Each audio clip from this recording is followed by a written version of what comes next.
It is possible for kids to be good eaters. What a Good Eater is a baby and toddler cookbook filled with family-friendly recipes designed to promote well-rounded eaters right from the get-go. And with me in the Cocoa Kitchen is author and mom Amy Godawala, and I'm so glad you're here because it's important that we get these fruits and vegetables into our kids early.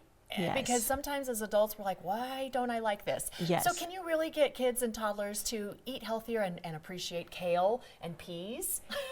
Believe it or not, yes, you really can. And it's just like we teach our kids how to, ride a bike or read. We just have to practice with them. It just takes a little bit of practice. Kids like foods that are very familiar to them. Yeah. So at first when you present them with a new food or a new vegetable or a new flavor, it's a little bit shocking. It takes some time and it takes multiple exposures. And it's called palate training. This is a researched idea. There's a lot of research backed by this. And that's exactly what the What a Good Eater cookbook aims to do. It aims to teach parents what foods to introduce at what age. Okay. It provides a whole slew of family-friendly recipes so that you don't have to cook separate meals for baby and toddler and adults. Everybody's eating the same thing. It streamlines it. Yeah, it does. We also provide sample food menus because honestly, as a new mom or even as a second time, third mom, you don't always know if you're feeding your kids the right things and the right amounts, and you just have a lot of questions, and there's so much ambiguity around this topic, honestly. And pediatricians, you come home with like a one-sheeter and you're like, I don't know what I'm doing. I don't know if I'm doing the right thing. So we provide sample food menus so that what do I feed my 10-month-old baby? What should I feed my 15-month-old toddler? And we give guidance as far as that goes. And then probably one of my favorite things about the book is at the end of each recipe and in the whole back, we provide a whole troubleshooting section. So if you present your child with something and they're just not having it, they're throwing their peas, they're pushing away the kale puree, they're just like, they're letting you know, instead of just giving up, because it is so frustrating as a parent. You want them to eat well, but you don't know what to do. So we provide all these tips on what to do if they're not tasting your recipe. That's wonderful. Wonderful. Okay, let's talk about some of the, or one of the meals you're going to be showing us today, recipes. Yeah, so the first one I'll show you is called Iron Chicken Dance. This is beautiful. We call it that because it's a dish that's really rich in iron, so it's extremely nutritious. This is a one-pot wonder. It's ready fast. It's made in one pot. It's chicken thighs with black beans, mangoes, which are high in vitamin C. If you can't find mango, you can substitute it with pineapple. And it's got fresh cilantro in it. And again, if you don't like cilantro, you can always substitute it, switch it out with parsley. This is a great sweet and savory It is, yes, exactly. They'll get a little bit of both flavors, right? That's right. And a lot of parents are a little bit shocked at how well their toddlers and babies will eat this, and little kids, because a lot of parents might hesitate and think, my kid would never eat that, but it's a little bit shocking. People really love that. Yeah. It's delicious. Wonderful. Okay, what do you have here? So I'm going to show you how to make roasted cauliflower with lemon and cilantro. And I love roasted cauliflower. Yeah. Or as my 4-year-old son would call this, ghost broccoli, because they're white. So the first thing we're going to do is just add some extra virgin olive oil, and that's going to help it get browned up and keep it moist in the oven. We're going to add some kosher salt.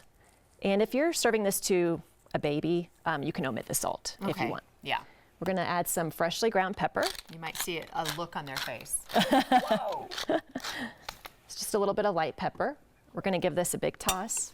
Get it all coated with that olive oil so that it roasts evenly on all of those pieces, big and small. That's right. And a lot of adults even say that they don't love the taste of cauliflower. And there's something about the process of roasting the cauliflower that takes away that funny aftertaste. I totally agree. I've really come to appreciate roasted cauliflower in my more mature years. Me too.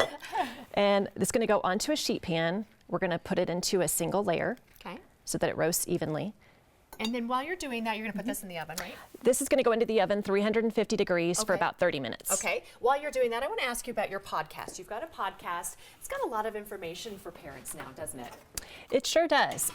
So we teach parents tips on things like how to have drama-free dinners, how to what foods to purchase organic and why. Okay. We also provide tips on what to do if your kid is obsessed with sweets. So we have a whole slew of just troubleshooting tips for parents. Okay. Yeah. All right. Is our cauliflower done? It is. Look at some magic. So I'll show you what it looks like. Look at it. It's so nice and toasty and roasted. Yeah. So this is what it will look like. Yes, you may. All right. Try it. Feel free to try one. Love the flavor really because good. it's got just a hint of the salt and pepper, but it's not overwhelming.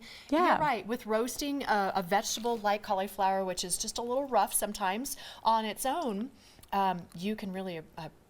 This is very palatable. Yeah, it's anybody. delicious. It is. It's really delicious. It almost brings out like a sweetness. Absolutely. And I just added some freshly squeezed lemon juice. Okay. We're going to top it with just a little bit of cilantro.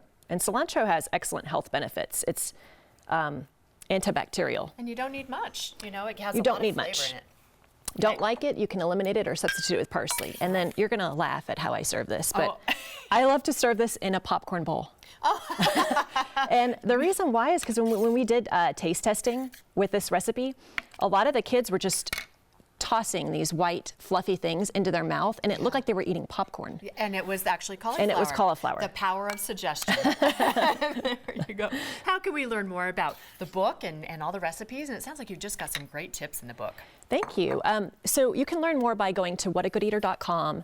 Our book is available on Amazon, and it's available Amazon Prime if you need 2-day shipping in time for the holidays. Oh, we do. And we have podcasts available on iTunes or Google Play. Okay, wonderful. Yes, 2-day shipping for sure. Great stocking stuffer. Great idea for new Thank you moms. so Yeah, much. You're welcome, Amy. We appreciate it. What a Good Eater by Amy Godawala is available on Amazon. Order today before Christmas, and it'll make a great gift for a new parent. You can also download Amy's podcast.